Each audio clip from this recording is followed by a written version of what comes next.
द्रोणाचार्य का विश्वविद्यालय था और आज उन्होंने सभी शिष्यों को एक सूत्र सिखाया, बच्चों क्रोधम मा कुरु, क्रोध मत करो। 3 बार सभी बच्चों ने दोहराया। भगवान द्रोणाचार्य जी का सबसे प्रिय शिष्य अर्जुन था। उन्होंने अर्जुन से पूछा, बेटा यह सूत्र याद हुआ? हां गुरुजी याद हुआ। क्रोधम मा कुरु। दुशासन, जी गुरुजी क्रोधम मा कुरु। भीम, जी गुरुजी क्रोधम मा कुरु। दुर्योधन, जी गुरुजी क्रोधम मा कुरु। युधिष्ठिर कुछ अपने में व्यस्त था, इसलिए गुरुजी ने समझकर सबसे अंतिम बार उससे पूछा, बेटा युधिष्ठिर तुमको याद हुआ? नहीं गुरुजी थोड़ा अवकाश दीजिए, अभी याद कर रहा हूं। क्रोधम मा कुरु, क्रोधम मा कुरु, क्रोधम मा कुरु। सवेरे सिखाए हुए सूत्र को रटते रटते संध्या होने को आई। गुरुजी बोले, मेरे स्कूल का सबसे होनहार विद्यार्थी ये 3 शब्द याद नहीं कर पाता, क्रोधम मा कुरु।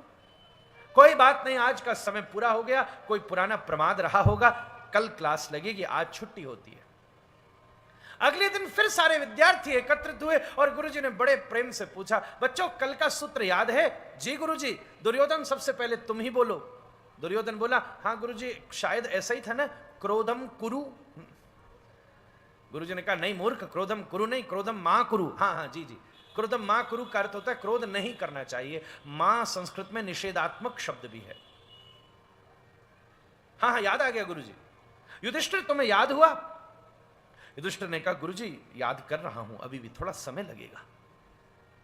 गुरुजी समझ गए युधिष्ठिर के मायने लगता है कुछ और हैं, जो मैं समझ रहा हूं वो नहीं, कुछ विलक्षणता है, कुछ अलग है। बेटा युधिष्ठिर 3 शब्द हैं क्रोधम मा कुरु, तुम्हें याद क्यों नहीं होते?